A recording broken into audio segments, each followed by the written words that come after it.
Yo, salute to everybody already here in the building, man. Y'all know what time it is. Welcome to the latest installment of the 12 Personnel Podcast. I got both my brothers in the building. Sanjit, how you doing, man? I'm doing good, man. I'm doing good. Been busy, man. Crazy week, last like 2 weeks. It is crazy because we got a quarterback now. I know, right? The last time we talked, we didn't know what was going on. Right. I'm good, man. How you guys doing? Blessed, man. We definitely going to talk about that as well. Wasted, man. What's good, big bro? I'm chilling, man. I'm chilling. I'm ready to talk some football. I was just happy about the misfortune you had on the way here, man. That's all, man. I'm just smiling. My heart is smiling right now. So for those who have no idea what our brother Wasted is talking about, I was walking down the street to go pick up my sons from school.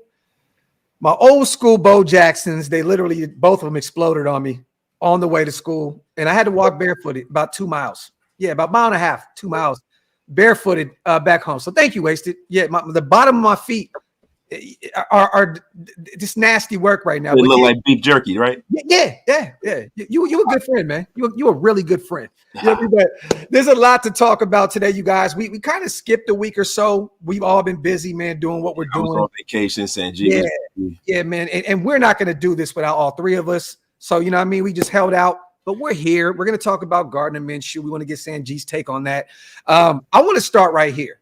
Some news just broke today, you guys. We already know The Herd is already a show that talks endless shit about our Raiders. I mean, it just is what it is. Colin Cowherd, it's just nasty work with the way he, operates in terms of our Las Vegas Raiders. Well, it was an interesting interview today. Deshaun Jackson, former Raider, California native, spoke about a conversation that he had with Devonte Adams. And he stated that he's not happy. He alluded to him not being happy. And then he kind of backpedaled a little bit. And it was kind of like I think, he's not, so on and so forth. I want to get your guys' take on this because it seems like every other week, right? Week one is right around the corner. We need all the camaraderie. We need all the chemistry. I mean, Davante just a few days ago put up a tweet calling Antonio Pierce the GOAT. It just seems like everybody else is speaking for Davante, but Davante's saying all the things that are right. Even when he says stuff publicly, he may not be happy with how everything went down, but he's like, I'm a Raider. I'm here. I want to see this thing through, right?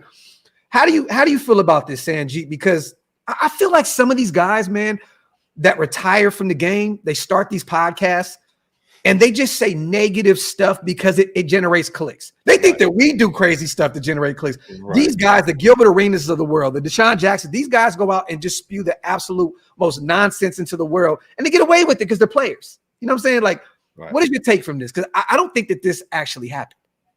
Yeah, it's interesting because let's just say Deshaun Jackson and Devonte Adams had a private conversation. Mm-hmm. Us three, we have private conversations all the time. Yeah. Right. And I'll say some things that I would never publicly state. Yeah. Right. I'll do things that I will not publicly do. Yes. Right. Because I know, I have a trust between the three of us that anything I say, you guys are going to keep it between us. Definitely. I almost feel like, Devonte Adams may have told Deshaun Jackson in a private conversation that, hey, you know what? I might not be the happiest person out there. The Raiders are in a perfect spot where it's, Super Bowl contention. And maybe he said it in that context. We don't really know. Yeah. But the fact that Deshaun Jackson put this out, to me, it's unfortunate, because we don't really know what was said. And we don't, I don't know. I just feel like that's something you don't really do. And then at the end of the day, Devonte Adams did not want to be with the Raiders. All he has to do is hit up Tom Telesco, and he'll be gone within 2 days because there's so many teams that would want him. Yes. Well, also, this is coming from a guy, Sanjit, and I'm going to get to Wasted here, that didn't have a good run with the Raiders. You know what I mean? Like, he didn't have the rapport with DC. He was open a lot, to be honest, but DC just couldn't connect with them. And it wasn't a really good situation. The Kansas City game where he fumbled, the nation kind of turned on him a little bit. The fan base was going in on him. Right. I thought Wasted, it was kind of like this. Hey, man, are you happy out there in Vegas, Tay? Hey, man, it's not the most ideal situation at the quarterback spot, but we're going to make it work. That's me thinking rationally, right? Like, and then Deshaun puts his spin on it. How do you feel about this? Because I got a feeling you're going to go a different direction here, and I'm looking forward to it. Well, look, I'm gonna be honest with you, man. You know what I'm unhappy about? I'm unhappy that Deshaun Jackson was ever a Raider. He was a bum when he was here, right? Yeah. And then he comes here and he spews his nonsense. And to be real with you, I really don't care whether Devonte Adams is happy. I'm sick of Devonte Adams and whether he's happy or whether he's not. It's either you want to play here or you don't. If you don't want to play here, get the fuck out of here. Excuse my language, but I've had enough of worrying about placating Devonte Adams, like for real rap. And whether he said it or whether he didn't, these are things that are put out into the atmosphere because it's not like it's happening in a vacuum. You know, we can see, and I'm not just going to go off of that documentary from last year. There's always some playing with him not wanting to be here, and he has to come and walk it back. If you don't want to be here, go. Because at the end of the day, we've had the greatest receivers of all time play for this organization. You'll just be one of the many who play for us. We've had Jerry Rice play for us. We've had Fred Biletnikoff play for us. Tim Brown. Antonio Brown, he didn't play for us. But Randy Moss. I mean, listen, I'm tired of it, bro. I'm tired of it. At this juncture, it's really, really looking like he came here, he got promised something that didn't happen. We can't build our roster placating Devonte Adams. It was never going to be a microwave situation with Derek Carr. You just don't like. What does Devonte Adams and his camp want us to do? Go. Oh, look. Hey, Patrick Mahomes, Devontae's here. Like, what do you want us to do? Hey, Joe Burrow, come on here. It takes a while to get a franchise quarterback. So I'm sick of Devonte Adams. I don't care whether he's happy or not. Fuck him. Let me say this before we get on to the next topic. I'm going to say I haven't heard Devonte say this himself. So I'm not going to jump the gun and say, forget Devonte and this, and that. I understand the show. I understand his frustrations. He was almost killed out there a few times with Jimmy G at the quarterback position. A lot of losses. He was tired of it. I get it. Until I hear Devonte, though, speak on it and say, I don't want to be here anymore, which I think he would say that. As an alpha male, a leader in the locker room, a captain, I know he loves the Raider Nation because he grew up a Raider fan. I think he would respect this organization and respect Antonio Pierce and the fan base enough to say, look, you guys, I want to end my career on a high note. It's not going to happen here. Send me elsewhere. So until I hear Devonte say anything himself, I'm going to fall back from this. And I understand your frustrations because we've wasted a lot of shows talking about this. I'm not even frustrated. I just, at this point, it's either you're here or you're not. Yeah. Right. And how many times do you have to say he wants to be here? But the thing is that how many times do we have to hear that, oh, he's not happy from some backdoor, channel? No, I know. Somebody that's connected to him, right? Yeah. If he's saying it behind closed doors, bro, then don't. You know what I mean? Because I'm going to be honest with you. I don't know how close they are. I know they're both California guys. I know they're both NFL guys. But I'm just saying, there's probably some kind of kinship and brotherhood there, right? If they're personal friends, then if that's what kind of friend that Deshaun Jackson is, then I don't want that friend anymore. Exactly. Don't go running off at your mouth for something I told you in confidence. But furthermore, if you're Devonte Adams, why even say something like that? Yeah. Why even say something like that? Well, that's why you have to question it, because if you've been watching Deshaun, all these podcasts wasted, a lot of it is hot takes. A lot of it is just throw some stuff into the atmosphere. Let's get some clicks. Let's get as many eyes on it as possible. So this is why I'm taking this with a grain of salt. We're not going to beat this whole Devonte Adams. And this is no shade to Devonte Adams. I want to say that I have a lot of respect for his game, who he is as a player. I have a lot of respect for, the fact that, listen, when it all comes down to it, most of us are self-aggrandizing, right? And within a team concept, he wants to go to the Hall of Fame. He wants to win a Super Bowl. There's certain boxes he wants to check, and he knows his NFL mortality is dwindling by the day. And I understand it, and I get it. But at the end of the day, you wanted to come here, you signed a contract, you're here, see it through, and shut your mouth until it's over. There you go. I like it. Salute to everybody here in the building. Salute to all the new members in the building and the super chats. We're going to get to those in a second. Make sure you guys hit them thumbs up and subscribe to all three channels, whether you're watching on Sanjit's, mine, Wasted. We just appreciate you guys for keeping us in the algorithm, man. Make sure you wipe them feet, pay your bar tabs, hit them subscribe. I'm going to ask you real quick, Sanjit. I know you've seen that ESPN article that dropped, right? Because our brother Wasted put out a video early. If you guys haven't got a chance to check it out, check it out. We were ranked the worst coaching staff in the NFL. And I want to put my little 2 cents in before I kick it to you. Last year, our defense became one of the most dominant defenses in the NFL when Josh McDaniels was let go. and Ziegler was relieved, right? AP came in, the culture changed. Patrick Graham has one of the better defenses out there. Yeah, we moved on from Carmen Bracillo. We brought a guy in James Craig that's a veteran, second stint with the Raiders. His O-line, well, I know he was assistant, but he was there helping that O-line. They were in the Super Bowl. You bring in Cadillac Williams, a former NFL great, to help, coach the running back room. You bring in a guy, and Mike Caldwell, former player, former head coach, Sanjit. There's so many players here so many coaches here, my apologies. So many coaches here that have been there and done that, the Rob Ryans of the world, right? Joe Philbin, former head coach, another guy helping on the offensive side of the ball, Marvin Lewis. Sanjit, please, how, brother? How is this the worst rank? When we were drafting at 13 and there was a plethora of other teams that were worse than us in the rankings. Yeah, I think it's a bad article. I think it is. Now, I'll say this first and foremost. The author of that article, his name's Ben Solek, I think is his name, his last name. He's a friend of mine. Right? I've known him for a number of years. He was with The Ringer. He recently took a job with ESPN. He does good work. He does really, really good work. But I am surprised that, because this isn't just ranking head coaches. This article is ranking coaching staff. And to me, that really does not make sense. First and foremost, Patrick Graham, I would say he has to prove it this year, but I would say based on the trajectory, he is one of the better defensive coaches in the NFL. Right? I would say that based off of what he's kind of shown us over the past 2 years. And we'll find out this year if he's legit or not. I think he's going to be. I mean, everything we've heard coming out of camp is the Raiders defense is legit. The offensive coordinator is definitely unproven. AP has done good things, and you can say he's technically unproven. Mm-hmm. But what's crazy to me is Dan Quinn is a great defensive coach, but he's already failed as a head coach. Yeah. Right. And then on top of that, there's some unproven people on his coaching staff. We have guys that were head coaches. We have a crazy amount of experience across the board. How do you say Dennis Allen is a better coach? Right at this point, it's just crazy to me, and I understand, right? Someone has to get ranked last, but I just don't know, right? I think the Raiders coaching staff is really, really, really good. Right? Even Joe Philbin's kind of gets overlooked a little bit. He's coached some of the best offensive linemen in the NFL. It's crazy to me. Yeah, man, it's nasty. How do you feel about this wasted us being ranked dead last in the NFL in coaching? Look, I'm gonna be honest with you, Benjamin Solek. You're a friend of Sanjit. You are no friend of mine.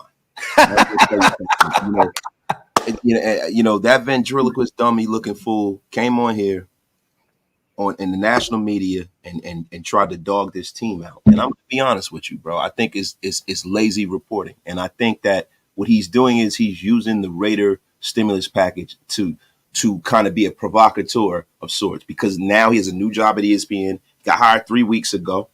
And I'm gonna be honest with you. If he goes and he says the Carolina Panthers have the worst coaching staff in the National Football League, or the Tennessee Titans, or the New Orleans Saints, or whomever, right? You can go right on down the line. If he says that, does anybody give a damn about this article? No.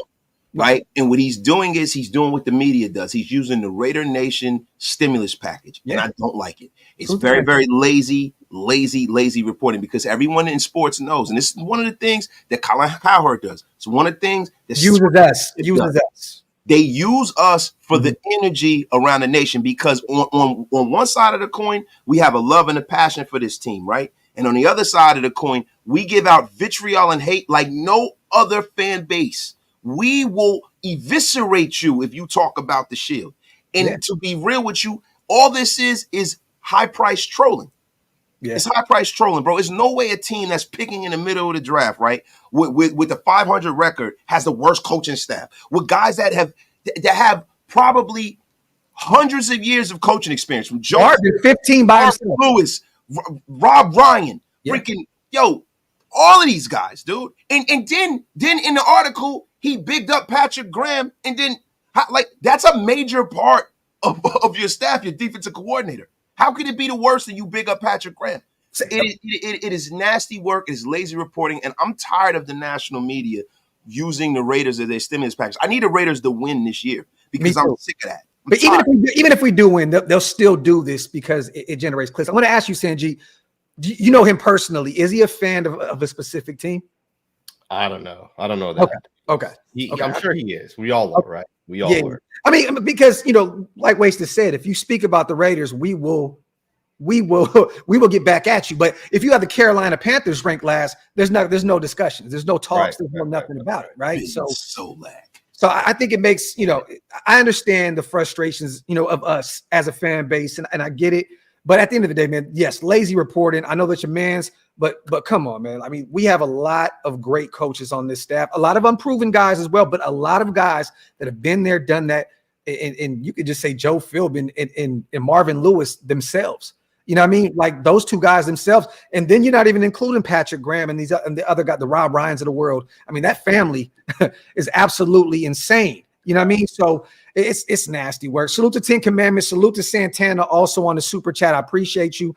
Devonte said it's not about wins and losses. It's about greatness. Is he really dedicated to making this franchise a champion? We shall see, 10 Commandments. Hopefully, man, we win a ton of games this year. You know what I mean? And we can shut everybody up. And you know what I mean? It is what it is. But I will tell you guys this. If we move on from Devonte, regardless, we're going to eat up a lot of money. A lot of money this season, next season. It actually makes no sense right now to even try and move on from that contract, regardless of how happy he is or how unhappy he is. It actually makes no sense at all. And that's the reason why I say go cry in the sink. Come out here, suit up, and play, because nobody is going to, just because you're unhappy, trade you for $44 million cap hit. Yeah. How much, Sanjay, what is it, $28 million? Or is it 44? Is it $28 million in dead money?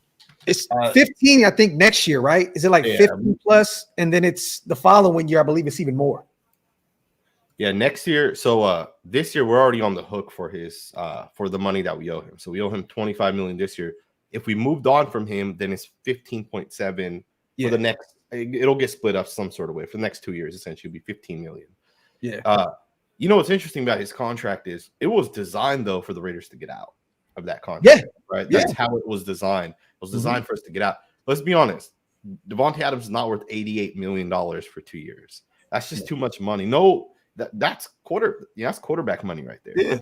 Yeah. At 32, 33 years old. It's unheard of. And another thing is like, so if we traded Devonte Adams, what is he going for? Like, how much do you get back? Because we gave up a first and a second to bring him in. Yeah. What are we gonna get? And we had him here for this is the third year, so really just 2 years. Yeah. Right. What do we actually get back for him if we do trade him? So it's an abject failure if you don't get back at least the two and a player. Yeah. It's an abject failure. I don't think you're going to get that. Yeah, you're not going to get that. I mean, I don't even think you'd get a first round pick for him. I think there's if you get a second round pick and a player that you can use. Well, look, hey, give me a third and Garrett Wilson. You can have him. They're not giving you Garrett Wilson. Yes, they will. Aaron's going to say, "Give me my guy." No, I don't think they're not giving Garrett Wilson is one of the five. Little man dream wasted. You are always on here trying to shatter dreams. Listen, nasty work out here. You sound like just call me Christopher Rios, the dream shatter. Son wasted.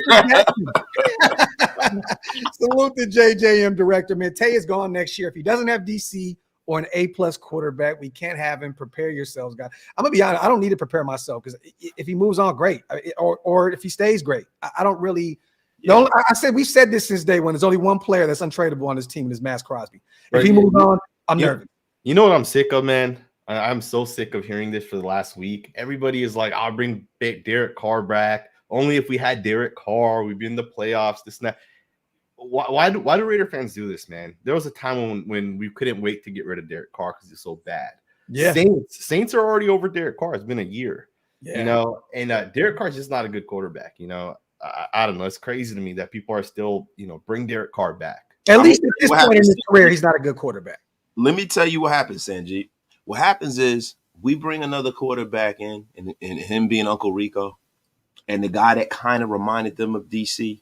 And they know kind of the soft-spoken, God-fearing quarterback wasn't the starter.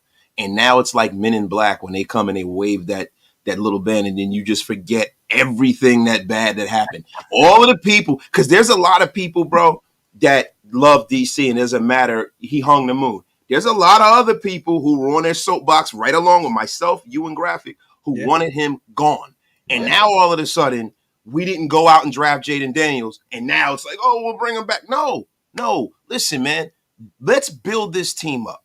Whether Devonte Adams is here, whether Derek Carr is here, I'm a Raider fan. I was a Raider fan before both of those guys were born. Yeah. I like, and I don't mean to sound like I don't appreciate what the players do for this team. I appreciate their struggle, the blood, sweat, and tears. Anybody who's ever put on a Raider uniform, I respect it. But I'm not going to sit up there and suspend my judgment here. Yeah. I understand that it takes more than 1 year to build a winner. It just does. Right. And you got to start really making tough decisions to win football games in this league, man. And if we got to make those kind of tough decisions, as long as the right decision and you bring in the right players after that, I'm okay with it. Salute to Can't Get Right, gifting 10 Raider Nation Unlimited Wasted Talent memberships. Salute to my guy, always supporting what we do. If you guys want to become members of the channels, hit the links that pinned up top. Definitely appreciate it. Definitely helps us all keep the lights on over here. Salute to 10 Commandments also. We gave a first and a second in the 21st draft for Adams. Could we have done better with those picks? Who could we have had? I don't even want to revisit that 10 Commandments. I'm going to be honest, because there were so many great players on the board those 2 rounds. But, I mean, you know, if it was a fifth, we'd all be drunk, right? Right. Yeah, man. Devonte Wyatt, man. Devonte Wyatt was the guy. Oh, and you were really high on him. Thank you for ruining our dreams, Sanjay. Appreciate you. But to be fair, you know, we've passed on Devonte Wyatt, Christian Barmore, Jalen Carter, Kalijah Cansey. These are like legit defensive tackles, you know. So let me see. Salute to Ara. All these content creators, beat writers, and sports analysts hate on the nation. Raiders against the world, often hated and imitated, but never duplicated. Forever Town business. Salute to my guy on the $10 special. Also, salute to Raider Ramp. Y'all looking at the schedule, man? Week 7 through 12. Rams, Chiefs, Bengals, Dolphins, Broncos. Thank God. Chiefs, I think we have to start off at least 4-2, man. Salute to my guy, Raider Ramp. This is facts. This is facts. Yeah. Salute to my guy on the $5. I want to ask you this, man. We'll start here with Sanjit, because we talked about the quarterback position for a long time, right? And we were all initially on the Aiden O'Connell, you know, like he's going to be the guy, right? And then I know when we started to see Gardner, well, you didn't have Aiden initially, Sanjit? Never. Okay, because I could have swore you had Aiden initially, okay? But I know, not saying you switched up, but the stuff that was coming out from camp, I started seeing you say, man, Gardner's going to win this job. He's going to win this job, right? And I was still on the Aiden bandwagon. I'm like, you know what? Aiden's going to win this. I have a feeling AP is going to give his guy the job. Wasted. We're kind of on the same agreement in terms of Aiden O'Connell. How do you feel now that the veteran is quarterback one, even after those up and down, preseason games? And why do you think the decision ended up being Gardner Minshew?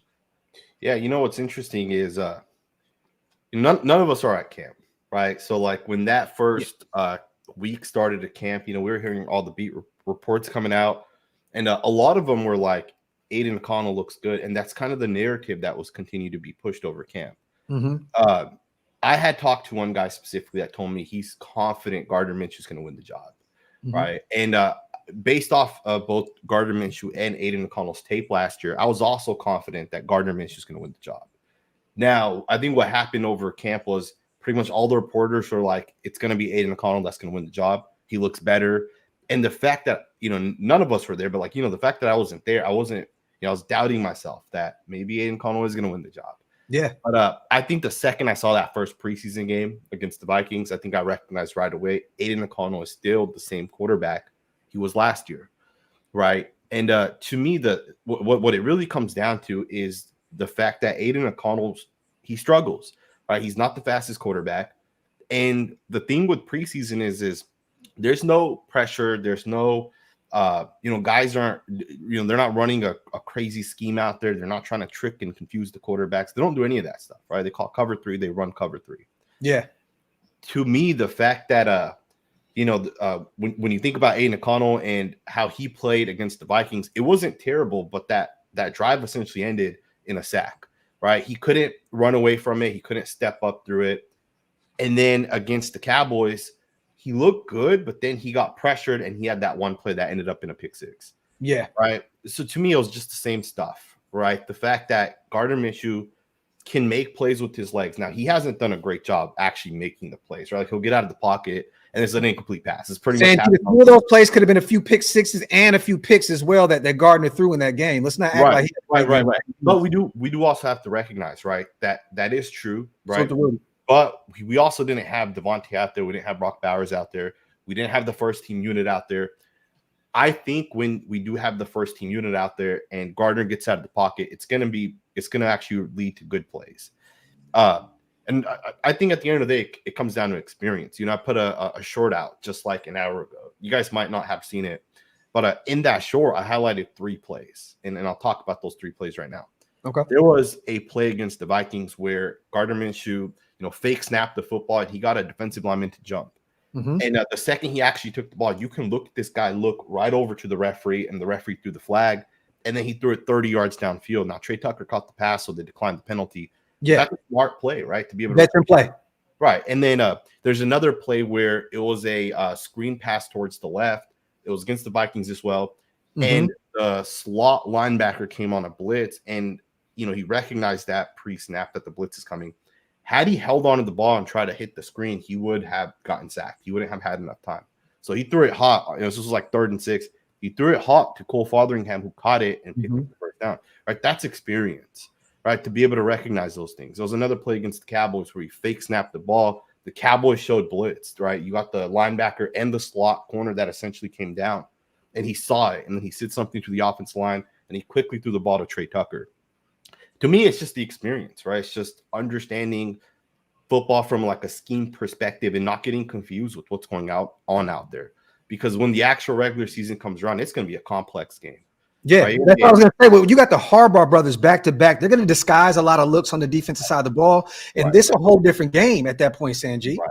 Exactly. It's just different, and I think Gardner Minshew gives you the best chance to win. Okay. Go ahead, Wasty. I see you over there nodding your head, man. What's up, brother? Look, the thing is, we got to keep this in context, right? Now, Gardner Minshew is the more experienced guy. He's won games. We got 1,100 people in the building as well. Salute to everybody, man. Make sure you guys hit them subscribe and get them thumbs up. My bad, Wasted. So like he's a guy who's played at a high level, right? So it makes sense. But the thing that I worry about, because they're starting at a base level, right? Aiden O'Connell really didn't get the offense last year. He didn't, we didn't really have an offense. You know what I'm saying? And it's like this is his second year, and it's like, well, damn, I got to learn another offense already. And with Gardner Minshew, his whole career has been him learning different systems and coming right in and playing. So he had the edge in that perspective. And also, I think one of the reasons why Gardner Minshew is playing really, Sanjay, is because he's willing to uncork the football and throw the ball deep. Right. I think he has that moxie and confidence that a lot of quarterbacks just don't have. Right, that's what kind of separates guys like Jaden Daniels. You see Jaden Daniels right off the bat, he's throwing the ball down the field. You see Caleb Williams throwing the ball down the field. So other quarterbacks don't have that moxie to throw that football like that. The one thing about Gardner, if Gardner Minshew had the physical talent that some of the guys I named had, he'd be a superstar because he has that living inside of him. I think the problem with Gardner Minshew, and this is where I think that Aiden O'Connell will probably be better for this team, is that Gardner Minshew struggles playing within the confines in the framework of an offense. Gardner Minshew is his best when chaos happens. He's his best when he gets outside of the pocket, when he's creating things on his own, right? When he's breaking, calling things at the line of scrimmage. That's when he's the best. But can he play, like, do a 3-step drop, get rid of the football? Can he play within the confines of this Getsy offense? Because a lot of Getsy's offense is timing and precision. And I don't think that that's his strong suit. And I think that's more of Aiden O'Connell's strong suit, especially because we don't have an explosive offense. We have a defensive football team that's going to be playing a lot of ball control when we run the football a lot. And I think that turnovers for this team are going to be at a premium because we're going to need to win that turnover battle to win a lot of these football games. Has Gardner had this much talent on the offensive side of the ball ever? In any of his stints of having to go out there and start, being that spot starter that he has with the Colts, with the Jags, Philly, he's been around. Has he ever had this kind of talent on the offensive side? Skill position wise, no, but offensive line, I would venture to say the Colts were phenomenal. And Pittman and Jonathan Taylor with that line, I think the Colts, I don't know, because he's not going to have that kind of an offensive line in front of him. And that's the real problem here. Those tight ends are going to help him though. Wasted. I'm telling you now, the Brock Bowers and Michael Mayer thing is going to be a real live connection with Gardner Minshew. They're going to eat up the middle of the field a lot with those tight ends. Yeah, but the thing is Gardner Minshew going to have the time to be able to deliver that football, or is he going to be looking through his ear hole? And I'm happy you said that. I'm very happy you said that because Sanjit wanted to talk about this O-line, right? We all know we got our star left tackle Colton Miller back, right?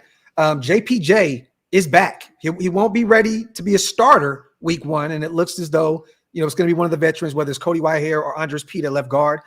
But we're healthy now on that O-line. I know JPJ is still up in the air when he's going to play. How are you feeling about this O-line right now, man? This is trenches talk with Sanjit because I know you love your O-line, brother. How are you feeling right now with all the pieces finally coming together?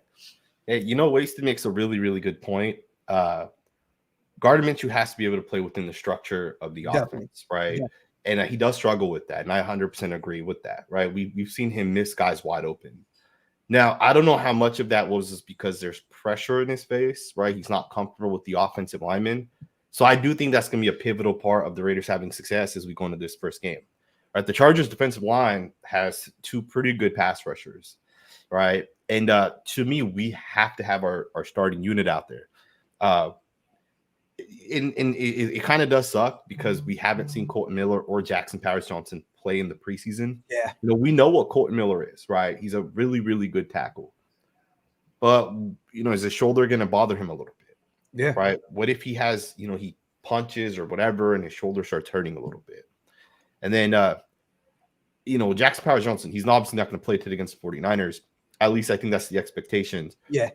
But I didn't get the Chargers either. Like, he'll be ready, but he's not going to start for sure. Which, I don't know. We'll see. We'll definitely see. I know AP, I think he did say something like Jackson Powers-Johnson won't play against the 49ers, but he'll be ready to go week 1. Or he said something like he'll be good for week 1 or something like that. Mm-hmm. I think if the Raiders go out there with Cody Whitehair as their starting left guard, you're not putting the best offensive line out there, right? Jackson Powers-Johnson's on a different level. Even if he has a concussion, he's still a lot better than Cody Whitehair is, right? Cody Whitehair is not good. He's not a good football player, right? And I think our offensive line should be okay. I still am worried with Darren Munford. I think he didn't look good at left tackle out there either. He played into the 4th quarter, Sanjit, against the Dallas Cowboys. I've concluded that I don't think Darren Munford's a good tackle. And I've concluded that off of seeing him last year and then coming into this year and watching him in preseason, he still can't really move well. So I don't think he's the Raiders franchise tackle. So is DJ Glaze going to start? I don't know. We'll see. What about your take on Dylan Parham? Because he also played well into the 4th quarter. Is this just them trying to get him back accustomed to playing at right guard, or because he didn't look too good in preseason either? Yeah, I agree with you. I don't think he looked good either. What's crazy is I almost think that the Raiders would be better rolling forward with DJ Glaze at right tackle and then maybe putting Munford in at right guard, because Munford at least is strong. Dylan Parham's been getting pushed. He's been getting pushed back, right into the quarterback. We'll see with Dylan Parham. He's still in year 3. He still moves well. So I think if you're an offensive lineman that can move well, you still have the potential to be good. Yeah. Jordan Meredith's look good too, right? Yeah. So I know he's probably not going to start for the Raiders, but I don't know. Is he better than Dylan Parham? Because Parham has been getting kind of bullied out there a little bit. And I don't even know if he's been going up against the first team defensive tackles of either of the last 2 teams. Wasted. Let me ask you this. If that came into fruition, what Sanjit just said, Munford at right guard, Glaze at right tackle, do you move Parham back to left guard, where he's looked pretty good these past few years for us, next to Colton, where he's already comfortable in between him and now Andre James? What would that O-line look like going into the regular season? I'm going to be honest with you, man. With Jackson Powers-Johnson, right, Sanjit said that we're sure he'll be better than Cody Whitehair, right? We are not sure of that.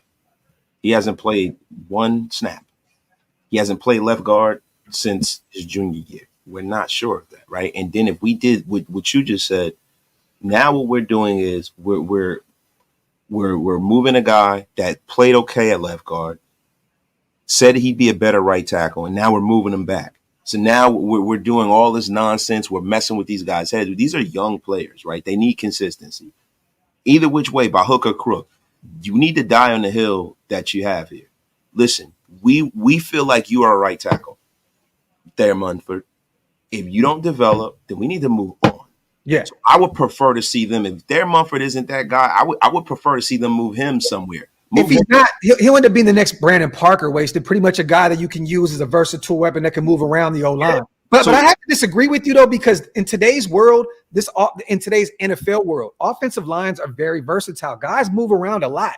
It's not like back in the day where if you're a right tackle, you're a right tackle. Like, these guys move around a lot. I understand the consistency and being young, but hey, man, if you got to move around and move and shake to make it work, you got to do that, Wasted. So you show me a Pro Bowl lineman, right, that moves around on a regular.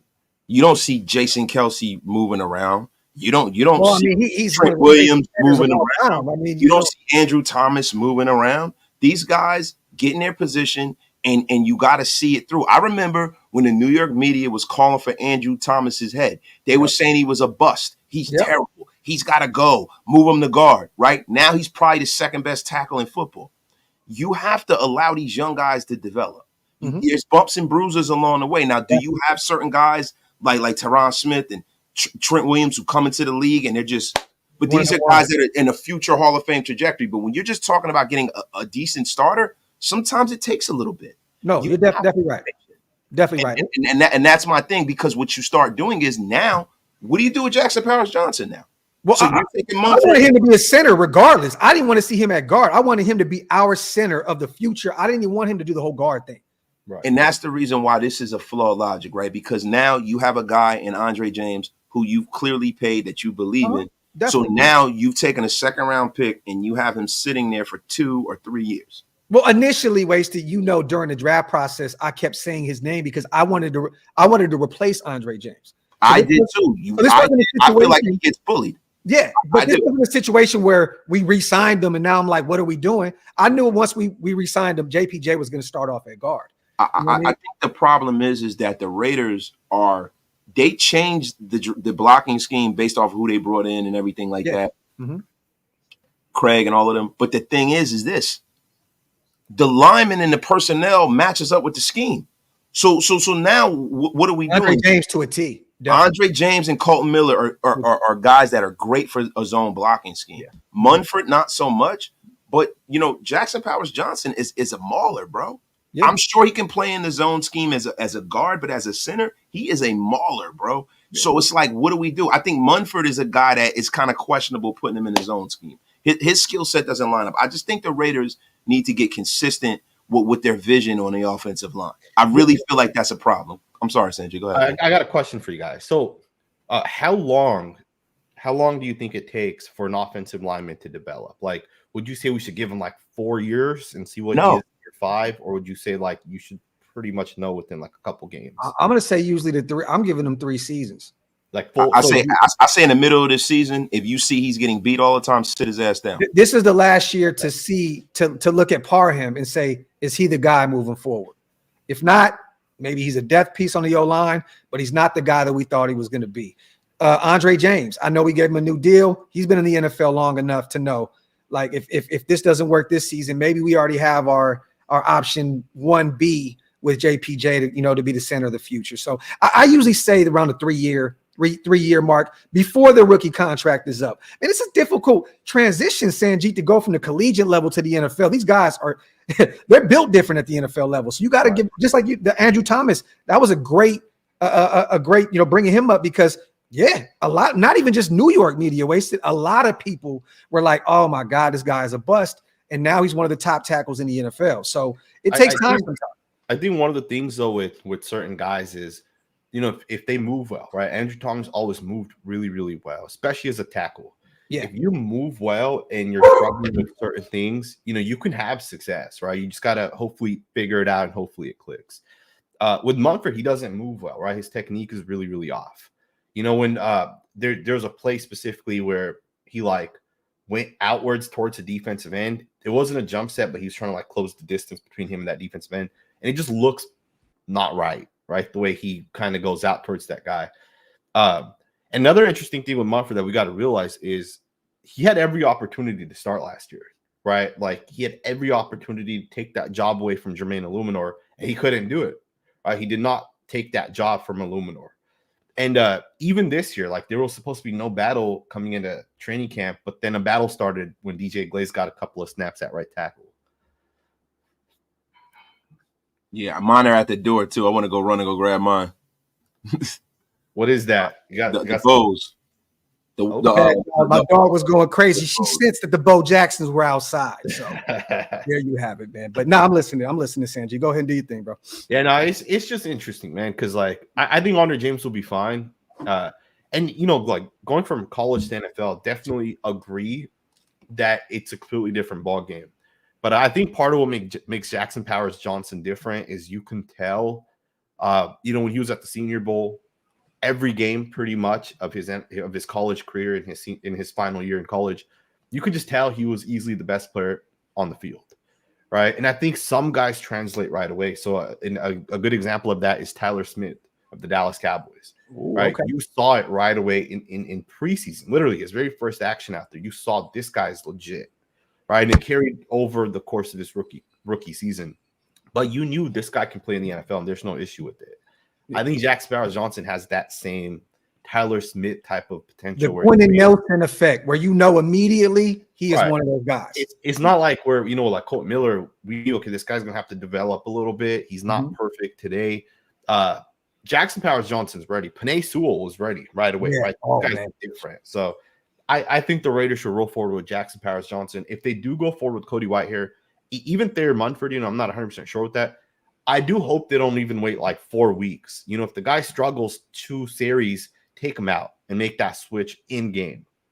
What did you think, Sanjit, real quick, of a few of those guys that are trying to make the roster? Ben Brown out there getting reps at center.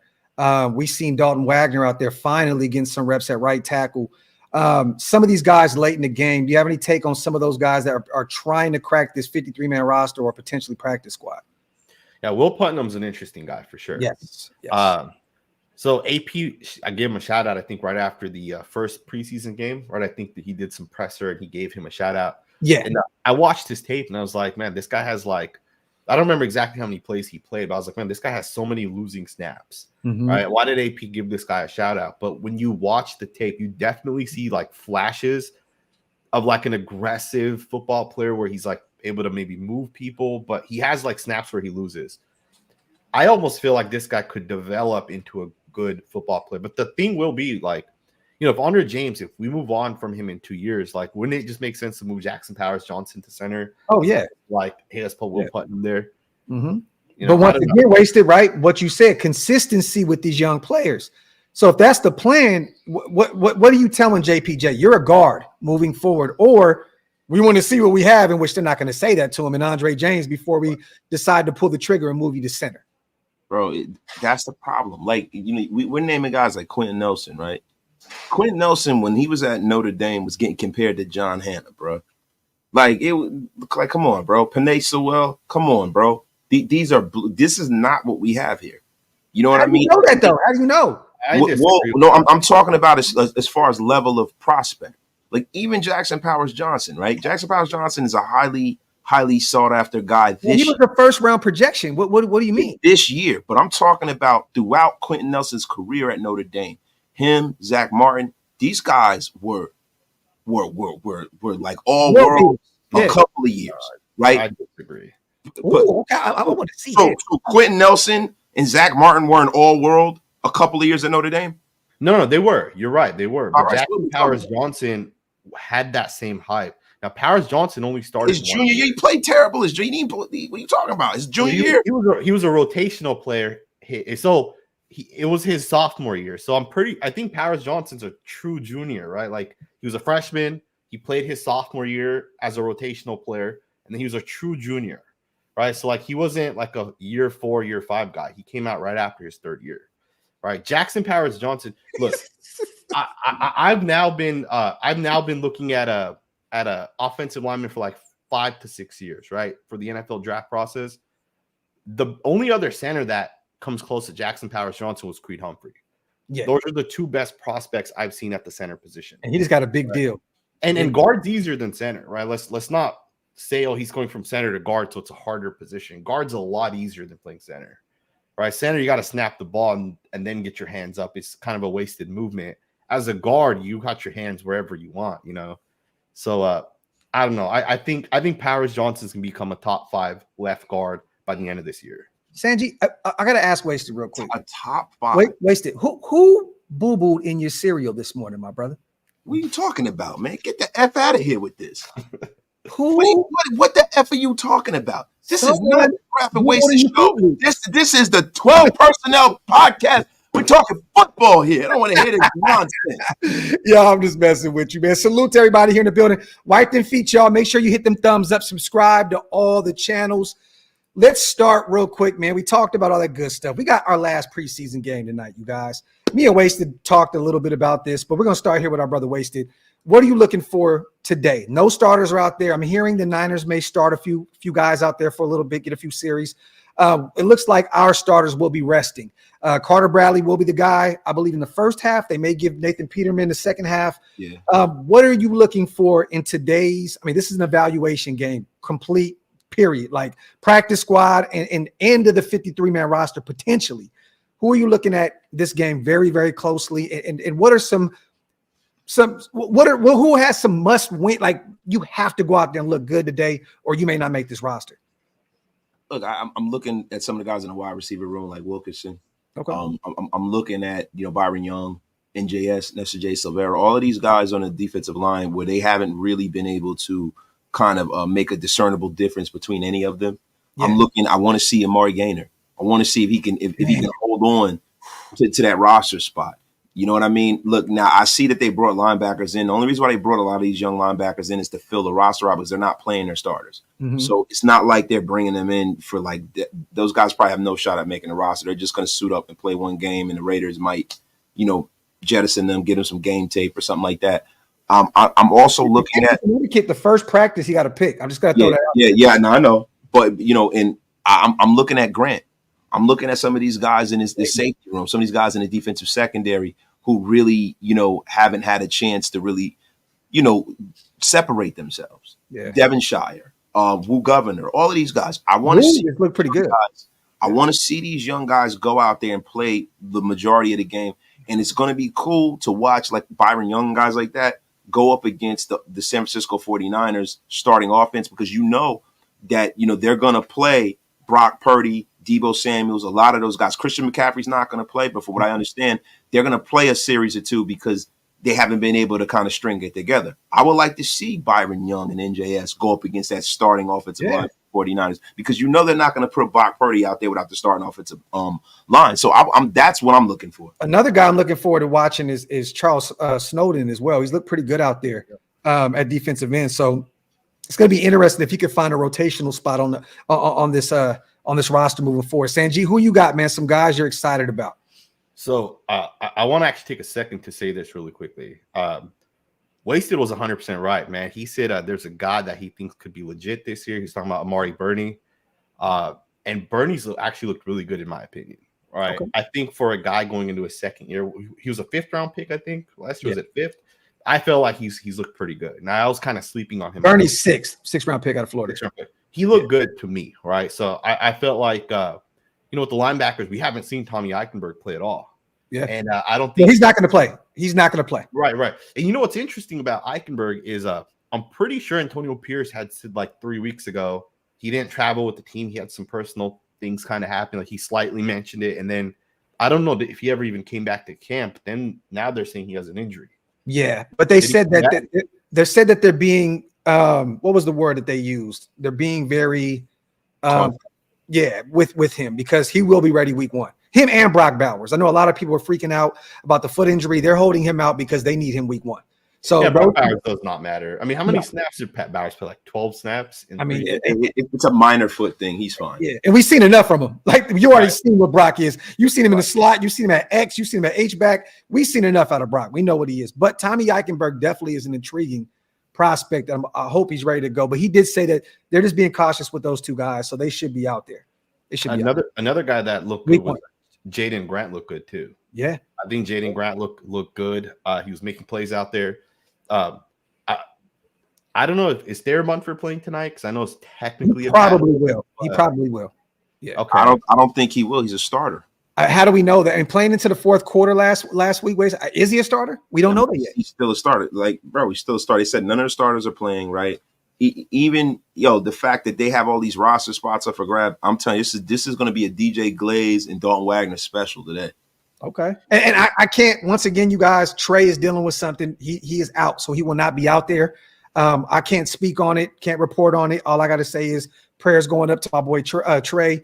It kind of sucks, man, because in person, he was telling me how good Jaden Grant looks, Sanjit. He's like, this kid has been killing it at camp.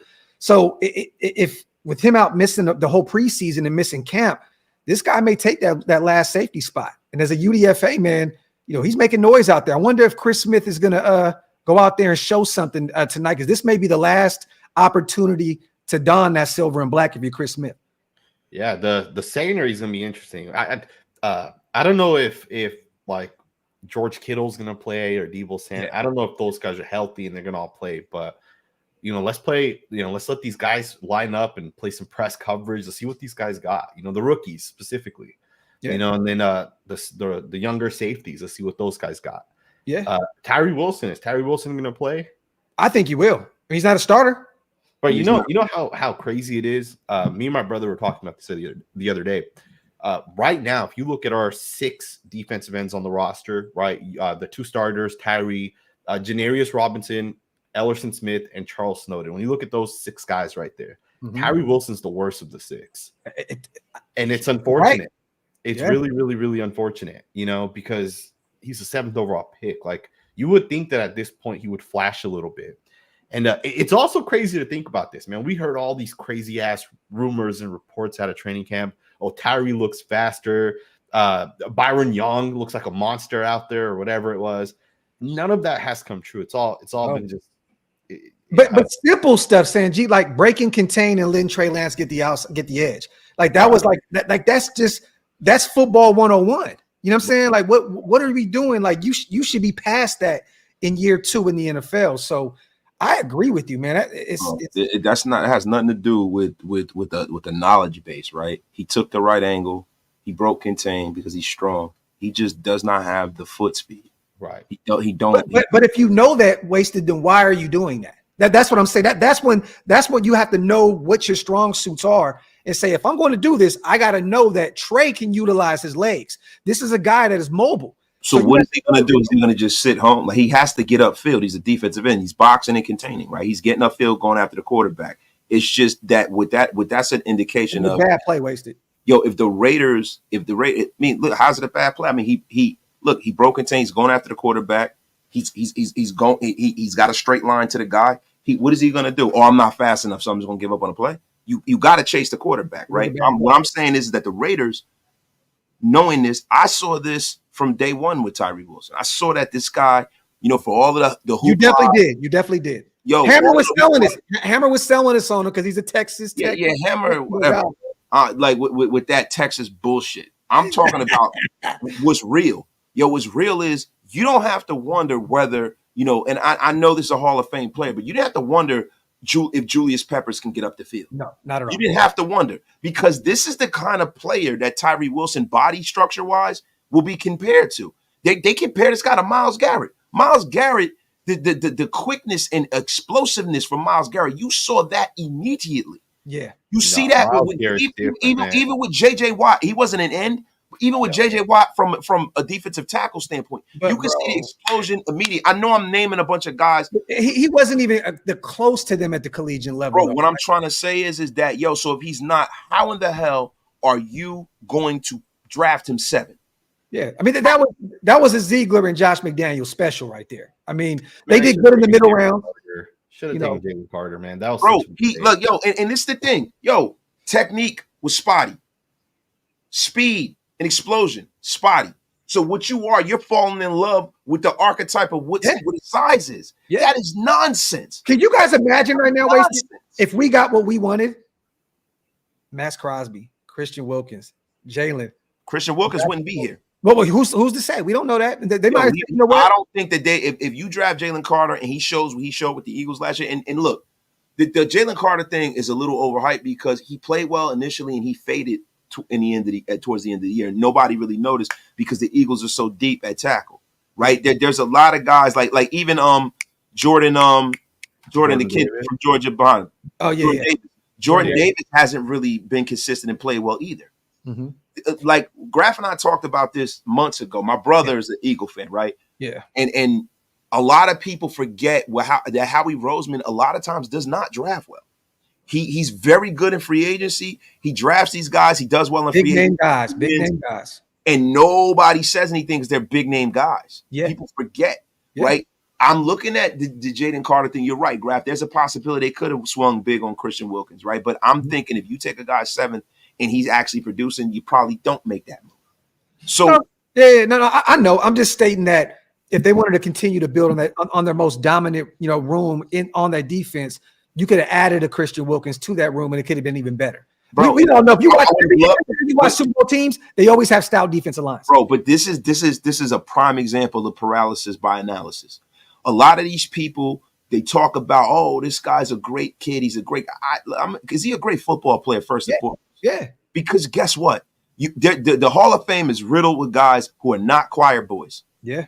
Yo, Michael Irvin ain't no choir boy. Lawrence Taylor damn sure ain't no choir boy. He's probably snorting a line off a broad's ass right now. Right? And guess what? He will wreck your game. He will have you in a Super Bowl, bro. Yeah. Tyreek Hill is not a good dude. Like, let's be for real, man. There's a lot of guys in this league who are very, very talented who are not good people. And I don't give a shit if they're good people. Yeah. I care, can they play football? Sorry. One of the things that I learned, so I took a job recently with the Hula Bowl as a scout. Mm-hmm. And one of the things I learned, like literally in the last week, and it just made so much sense. And I think I already knew kind of, that you got to think about this, but like when it was pointed out to me, I really realized it. Jalen Carter, the thing is was Jalen Carter, was that character concern or was that immaturity issues? Right. To me, I think Jalen Carter was just immature. Right. I don't think he has real character concerns. Right. And I think those are two different things. And more than that, I think the NFL made a big mistake over the past couple of years. Right. We saw this trend where everybody was like, take the biggest, strongest guys that are physical freaks, Jordan Davis, Trayvon Walker, Tyree Wilson. Right. Take these guys that are just bigger than everybody else. Yeah. And I don't think it worked. I don't think teams will do that going forward. I think, unfortunately, the Raiders ended up with one of those guys, but I don't think that's going to work. We drafted Eric Swan. That's what we did. Yo, salute the 10 Commandments. Tyree left the SEC where you play against pros to go to the Big 12, which is just above high school. Salute the 10 Commandments. Salute to the 1,300 people here in the building as well. Make sure you guys hit them likes, man, and hit that subscribe button. One player that I'm watching very well, and I'm very biased, is tonight has to be a Dylan Lowby show. I need to see him and Sincere McCormick. I need to see those guys fighting. Britain hasn't shown me enough. A few of those reps that Sincere got, I believe one was like a 17-yard carry. One was called back, I believe. He's actually took advantage of a few of those reps that he's gotten thus far. I'm watching Sincere and I'm watching Dylan very closely today. I think those guys have a big game. I know that they're playing behind that pretty bad O-line out there. There's not going to be any starters. But you got to take advantage of those reps. Homie or not, we're cool or not, you got to take advantage. Dylan and Sincere, I'm watching them very closely. And then also wasted, Antonio Pierce did state that he's watching Christian Wilkerson, Bynum, and Guyton. Those are the three guys that are going to be fighting for those last 1 or 2 wide receiver spots. I think Christian Wilkerson is a lock. Oh, I think he is too, but he did mention him. So I'm assuming that Ramel Keaton is going to be a guy that maybe placed on the practice squad, big body guy they develop. You know what I'm saying? If someone doesn't go grab him, but it's between Bynum, which is a shocker, and Christian Wilkerson, which I think he makes this roster regardless. And then Guyton, a Tom Telesco guy that we kind of questioned if he was going to make this roster from the jump anyway. Yeah. I think the bloom was off the rose with that reunion. He hasn't done anything really that I've seen of note. Yeah. I'm still here. If my camera cuts out, I'm still here. No, you're good, brother. You're good. We see you just appeared again. Sanjit was like Batman. Hey, my cameraman is a cheap ass cameraman. I swear to God, it always turns off after like 50 minutes. It starts having these heating issues. Yeah, it's unbelievable, man. Graphk said, Sanjit, what are you in search of? He said, justice. Yo, I want to ask you guys this as well. Is it a shocker that Aiden's not going to get any reps today? Is this like, are they looking at this as a 1A, 1B type situation? Like he's definitely not the starter, but he is that guy that is going to come in for Gardner Minshew if he struggles.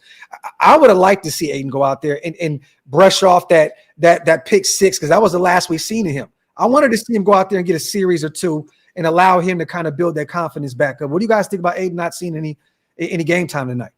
I'm 100% good with it, you know, because there's nothing that could be gained from him playing in a meaningless football game. And this is the thing that people don't realize. When you have a defensive head coach, they're notoriously quicker on the trigger benching people. Yeah, we don't have an established starter here.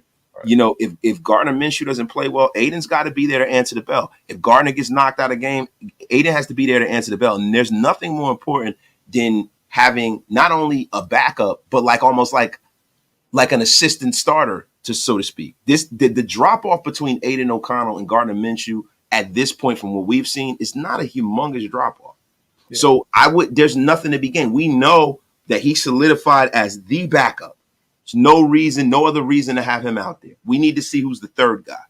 How you feel, Sanjit? If Aiden O'Connell comes in and he throws 2 touchdowns, 100 yards, 10 of 14, now you got a quarterback controversy. You know, I think that's the last thing the Raiders want at this point. Plus, let's be honest, a lot of fans are upset, right? I think a lot more people wanted Aiden O'Connell than Gardner Minshew. Yeah. Right. I think it's probably like an 80-20 split, you know. So I don't know. I think it makes sense to not have Aiden O'Connell go out there at this point. Okay. I want to ask you guys this. If I say there's 5 players that's playing tonight that are making this roster, the 53-man roster, I say Dylan Lowby. Do you guys agree with me? Yep. Christian Wilkerson. You guys agree with me? Yeah. That's debatable. I think it's debatable. Because he did state Guyton, Christian Wilkerson, and Bynum fighting for those last 1 or 2 spots, Sanjit. So I would assume Christian had a good camp. You know, he's looked pretty good for us. I'm assuming that he would probably get that spot. Well, but DJ Turner's locked in, right? Oh, I mean, I don't. He's not even playing. Yeah, right. Okay, so I would think Wilkerson's definitely fighting for that job. I'm not 100% sure if he's going to make it, but I think he probably will, right? I think he provides that special teams upside. What about if I told you guys Amari Gainer was going to make this roster? He's looked good out there. We can always use that additional edge rusher as an outside linebacker. Like, he can get to the quarterback. He looked good. Wasted. This is what I've been looking for. See, this is the thing, man. You need pressure sometimes at all 3 levels of the defense. Yeah. Patrick Graham loves to send pressure, especially when he's in these sub packages, right? Yeah. Sometimes you need that linebacker that can rush from his position standing up. Mm-hmm. This kid is looking like that. Yeah. See, one of the things that makes the San Francisco 49ers so dangerous is their linebacker play at that second level of the defense. That linebacker play is really what kind of they can do it all. They can drop in coverage. They can play the run. I mean, Sanjit, how do you feel about that? And not to big up the 49ers too much, but they have one of the better defenses in the National Football League. How do you feel about that? I agree with that. And there's a guy that I'm friends with on Twitter, and he's always posting things about the Niners. And one of the things he posted is that the Niners have 6 starting linebackers on their roster. Yeah, this guy's super smart, right? And you know, I think that might be fact. But what's interesting about Amari Gainer is he's been legit, right? Like he has been legit out there. But I wonder, is Tommy Eichenberg better than Gainer? Because if he is, Gainer's pretty good. That means Tommy Eichenberg might be a starting linebacker in the next year. Yeah, I mean, I got Tommy over Amari Gainer for sure, but I still believe that you can utilize someone like that. You know what's funny is Amari Gainer will be one of those guys in the past, and you know, Sanjay, you've been Raider fans like us, that would be like that Markel Lee type guy. He's like, oh, he has to start on a bad defense. Yeah. Like, he would be one of those guys to me. Like right. Amari Gainer would be a spot starter for us. I thought Markel Lee was going to round into something special, man. Everybody did, and it never. Markel too, good dude, and you know, him and Garyon are really close, and you know, I mean, I think he's in the USFL right now as well. So salute to him. I'm not trying to shit on him. I'm just saying there was a lot of years where we were searching for a linebacker, and I feel like this will be one of those years. If it was one of them, Amari Gainer would probably be that spot starter for us. And another thing with linebackers is There's positions out there that are very, very not specifically like the coach makes that position legit, but there's a lot of positions on the defensive side, right? Like cornerbacks, if you have a good coach, your cornerbacks are going to be a little bit better. You look at like Bill Belichick, he's always produced some of the best corners. You look at Robert Saleh, he does a great job with corners and linebackers. Yeah. Right. So I don't know with Patrick Graham if he's a linebacker guy necessarily, but we found success with Robert Spillane last year. Divine Diablo was pretty good, for what he's kind of shown us before that. Yeah. Maybe there's something there with some of these guys. So we're going to find out for sure. You guys I think Richardson's going to play a lot today. I think DCam's going to be out there, right? We have to see what our young rook looks like out there getting some real reps and not just a drive or two. What do you guys expect out of MJ Devonshire? He struggled in preseason. This is a guy that was a ball hawk at Pitt. I mean, he's pick after pick. That this guy is special at the collegiate level. It hasn't really translated yet, even though in training camp he did come up with a few picks and he looked pretty good at times. Where's your mindset with MJ Devonshire at this point? I think MJ Devonshire is a guy that practice squad. Yeah, it's trending in that direction. Yeah, it's trending that he has a lot of talent. I think the Raiders, it would behoove the Raiders to be patient with him, but he hasn't made a whole lot of plays and he's gotten burnt for big plays. Yeah. The thing is, if you're not making plays, as long as you're not getting like cooked, I think it's a good time. You may be able to work the roster. You're not making any dynamic plays that stick out, right? The old school saying, wasted, when you don't hear their name, it's a good thing. It's a good thing. And that's how it's been with DCam. But with this kid, he's getting burnt. He's getting turned around. And I think that he needs a little more time to get his football brain acclimated to the speed of the National Football League. Okay. So I don't expect if he has a good game, that'd be great. But I don't expect a whole lot because I'm seeing him get burnt by second stringers and stuff like that. Yeah. So it might be very, very ugly if he gets out there with the first stringers. Sanjit, how you feeling about him, and talk about Richardson? Because with Brandon Faison missing the entire training camp and preseason, I think he's going to be cut. And I think they want a big body guy like Richardson to be able to take his place. What do you see with these two guys tonight? Hey, what's wrong with Faison?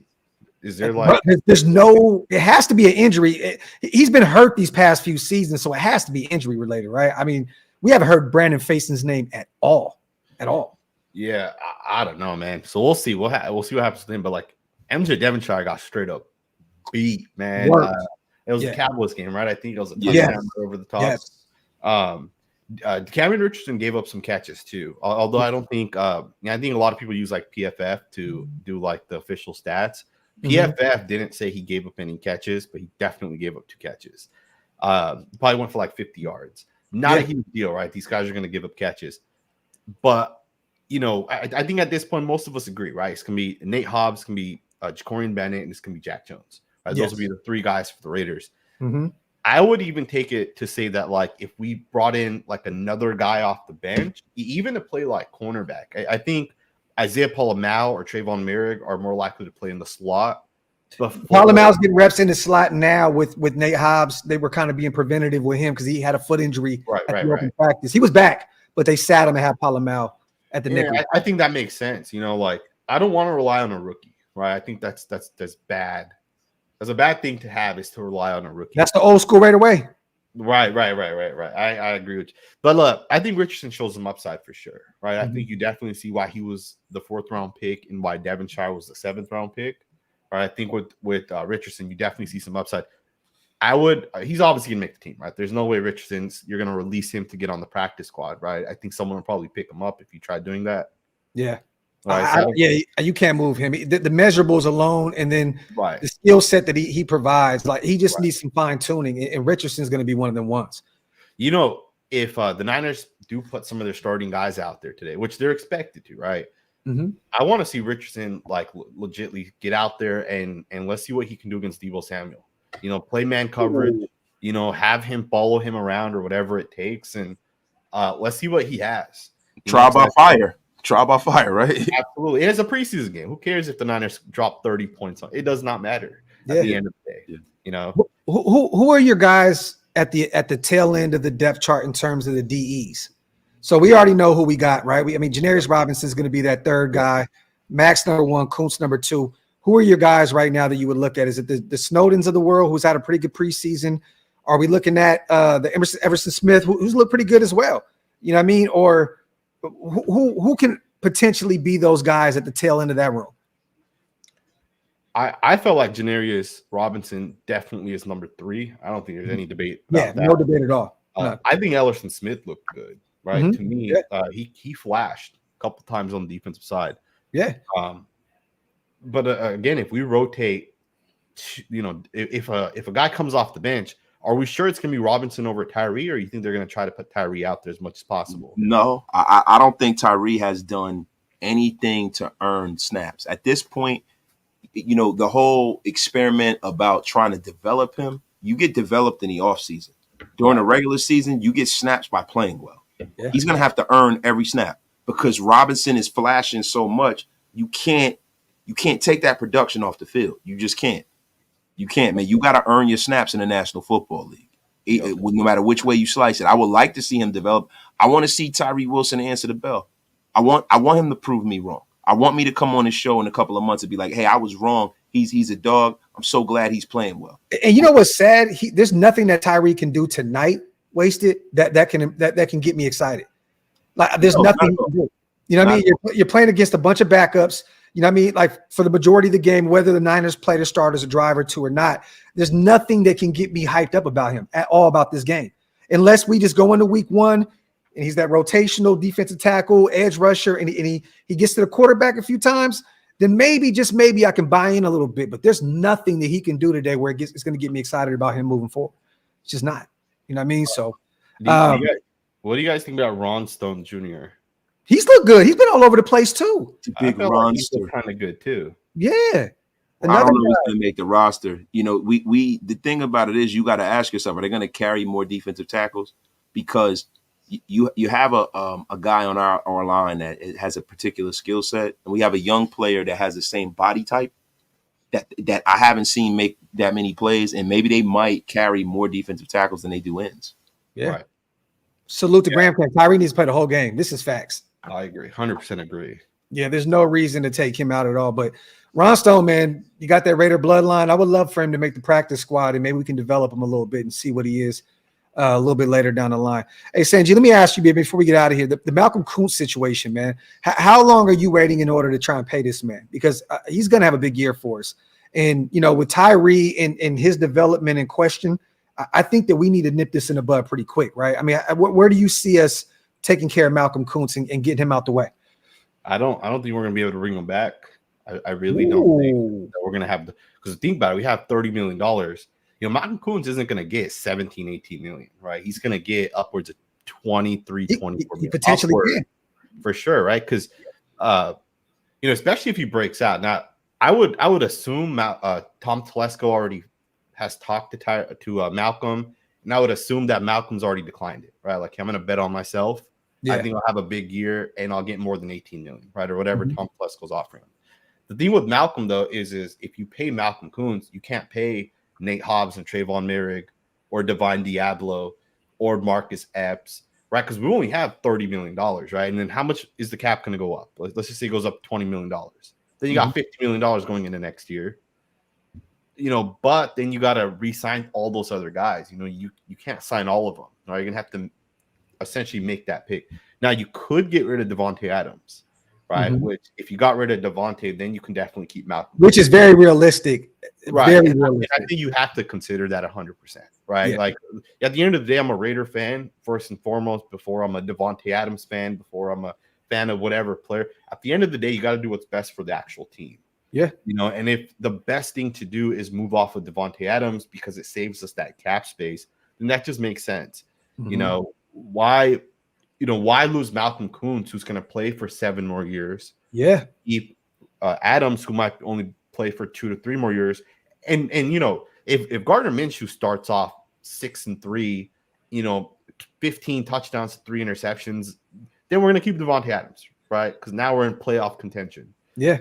But it's just something to consider, No, it is. And if we have a bad season this year, you have to question bringing back all these guys. Maybe bring back one of them. But if you have a difficult season this year where we lose a ton of games, you have to say, well, we need to spend this money in free agency and try to upgrade it in a few rooms. So, but I think Merritt's going to have a big year. I think that he's going to be a guy that you have to look 100%. At, and you have to say, okay, he's him and Malcolm Kuntz, to me, are the two guys that you have to say, I got to bring them back. Because I love Robert Spillane. I love what he looked like last year, but you essentially drafted his backup, in Tommy Eichenberg. They kind of have that similar skill set. Right. You know what I mean? So it's going to be interesting. Waste, you got anything to say on the way out? We're about to hit an hour and a half. I definitely do. I think Malcolm Kuntz will get re-signed by the Raiders. I mean, if you look at his contract, right? This guy's a 4th round pick. Yeah. He's never made any real big money, right? So third round pick. Third, fourth, whatever. He's never really made any real big money, right? And if you look at he's about to.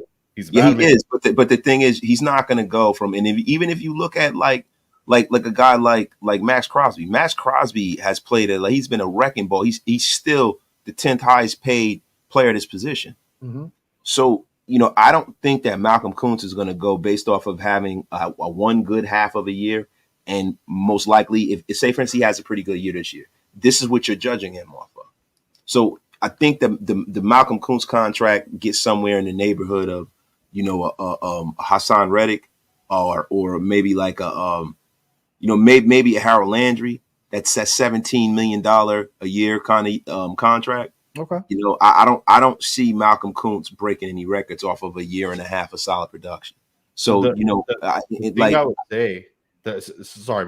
thing I would say with that is we got a guy that broke out last year. He got 18 or $19 million. His name is Jonathan Grenard. I think he went to the Vikings. Yep. It's same situation as Malcolm Kuntz. I think he's actually worse than Kuntz. Right. Yeah. Green. So we got to look at Greenyard, right? Greenyard's an outside linebacker. He's Daniil Hunter. I mean, he's the defensive man. He might be labeled out. He's Malcolm Kuntz. They're the same position. Yeah. Yeah. Well, so let's really look at that, right? So what were his stats? The summary of his stats previous to that. I mean, because I'm sure he's played more than Malcolm Kuntz did. Oh, Grenard had a good year last year with the Texans. He had a good year. I think he's 1 year older than Malcolm Kuntz. So how many snaps did he have in total? You know what I mean? Because there's more of a sample size there. I'm looking right now. Jonathan Grenard, last year he's 27 years old, so he had 12 and a half sacks last year. He had 8 sacks in his second year. 36 solo tackles last year and a forced fumble in 15 games. No, he was legit. He had like a Malcolm Kuntz type breakout. He had a Malcolm Kuntz type year in 2021. Yeah, right. So this is the thing, Sanjit. I think there's more of a sample size to be able to give him a contract of that size. I mean, what we're going to go off of with Malcolm Kuntz is a half of a year because he really didn't play a lot in the beginning of last year and this year. So I don't think that number is going to look as oppressive based off of that fact. Yeah. Do you guys think if, let's say Malcolm Kuntz does break out, right? Let's say he has 15 sacks this year, which he's probably not, but let's say he has 12 and a half sacks this year. He crushes it with like the quarterback hits, the pressures, and he has like an incredible year, right? Do you guys think if a team is willing to offer him like $27 million that he would take a pay cut to stay with the Raiders? No. The Raiders are like, hey, we'll give you $19 million. No, not at all. Not at all. He's going to take the contract, right? Whatever. I agree with that. I think there's going to be a team that's going to offer him that type of money. Right? You know the reason why I don't, because there's one hole in his game, and he's been getting better against the run. He's getting better, but he's not there yet. Like the player that we named, Greenyard, I can't pronounce his name right, but Jonathan Grenard. Grenard. I don't want to, I keep saying Greenard or Greenyard, whatever, but Jonathan Grenard, like that kid. That's never been an issue, him against the run. You know what I mean? I just think there's so many questions with Malcolm Kuntz. When you go and you put that contract on the table, the market will be set by everyone in the league. I think that's one thing that the NFL does very, very well.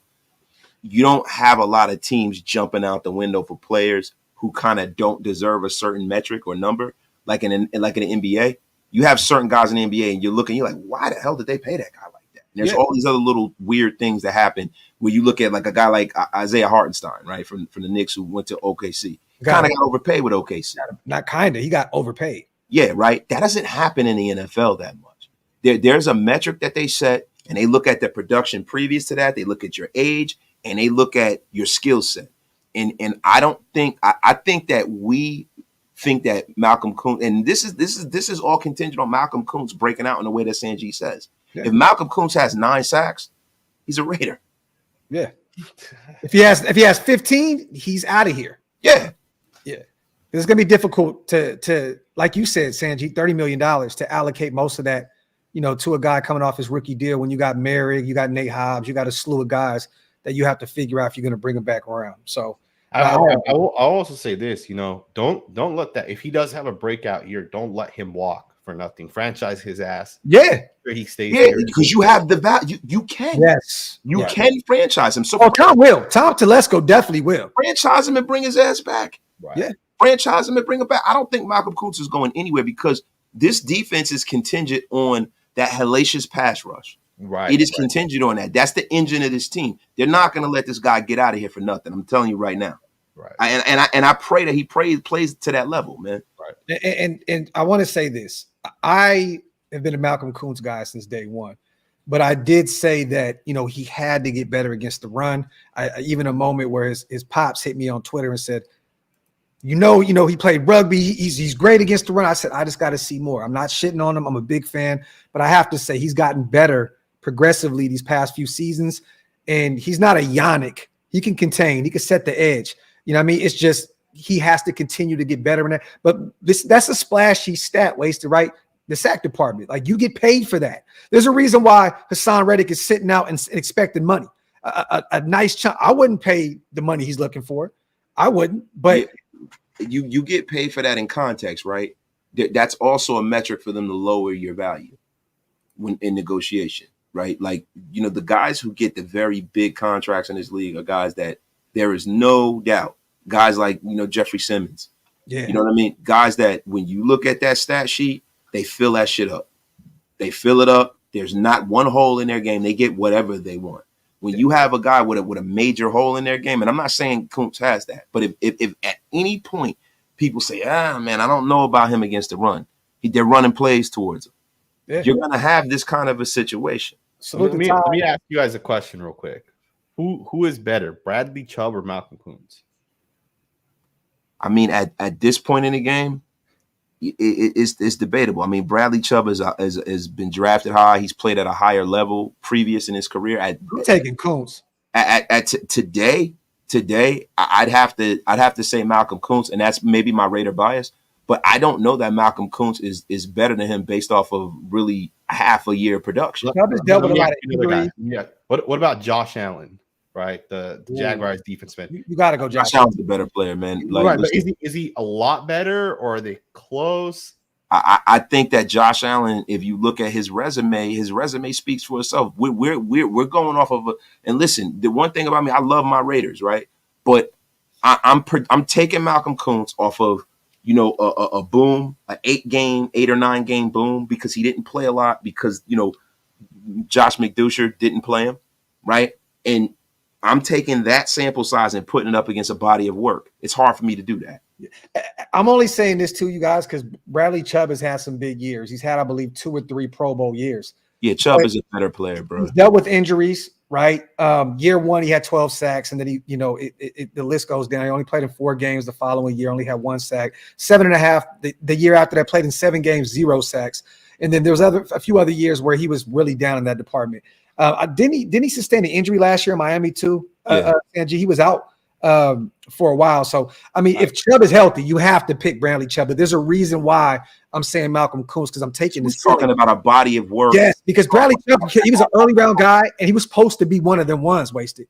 He's supposed to be one of the ones. Well, Bradley Chubb was a super high draft pick, and so is Josh Allen. Those 2 guys are better than Malcolm Kuntz now. Malcolm Kuntz has the talent level to get to that level and surpass it because he's a younger guy. Yeah. But these other guys, and you know what? I'm saying he's a younger guy, and he might not be because I got to look. You know what I mean? I think if he's younger than them, it's not by much. And this is the thing that you have to look at too in terms of free agency, you guys. I think a lot of people will look at Malcolm Kuntz if he has a lot of success this year and say, how much of that comes from Max Crosby, Christian Wilkins, and both their guys' presence on that O-line? I mean, on the D-line, right? Because if it's a team that needs an edge one, and they have not a lot of talent on the D-line, are you going to overpay for a guy that hasn't really put it all, put that on tape without the likes of a Christian Wilkins and a Max Crosby? So that's something to keep an eye on. Definitely edge rusher is a premier position, and people get paid big money to play there. But you have to look at that as a whole and say, how much of that is because Max was double teamed on one side, Christian Wilkins was doubled up. You have to look at it as from the broad perspective. Is he consistent, right? We have to watch it all come together, right? Because, I personally don't think Tom Telesco offered him anything. Tom Telesco does not seem like the kind of GM who is proactive with players that he didn't bring in. He hasn't really been the most proactive guy in the world, even with the quarterback search, right? I think there were better options out there than Gardner Minshew, if I'm being honest.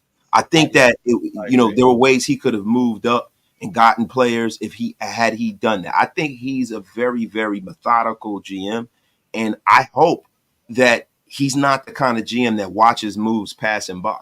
Yeah. Sometimes you got to be aggressive, right? Like during the draft, he kind of sat where he was. Brock Bowers fell into his lap, and that's great. But after that, there was not much moving and shaking in this draft. Daniel, he was never in the doghouse. The thing was, they had Yannick, a more experienced Pro Bowl level player, and then they went and traded for Chandler Jones, a Patriot guy that they put a lot of money and stock into. So Malcolm was just he fell out of favor, but he was never in the doghouse. They just never gave him a real opportunity. Once he was fired last year, we got a real chance to see what Malcolm Koonce can do. So he was never in the doghouse. I'm telling y'all now, he's one of the better people you ever meet. He's so humble, chill, quiet guy, lunch pail football player. He's not one of them type of guys that's a distraction, argues with people. He definitely reads the room and listens to people, especially leaders like Malcolm, like Max Crosby and those type of guys. So he was never in the doghouse, ever. Yeah, the previous regime was just stupid. Why would you yell at a guy for getting pressure on a quarterback? That's what he's supposed to do. Yeah, and remember that video went viral. McDoucher, if let me tell you something, man. He didn't know his ass from his elbow, man. If he knew what he was doing, he'd be dangerous. There you go. Salute to everybody here in the building. We just hit an hour and a half. I'm going to let Sanjit get out of here before his camera catches fire. Salute to everybody here in the building. This camera like a Nintendo cartridge.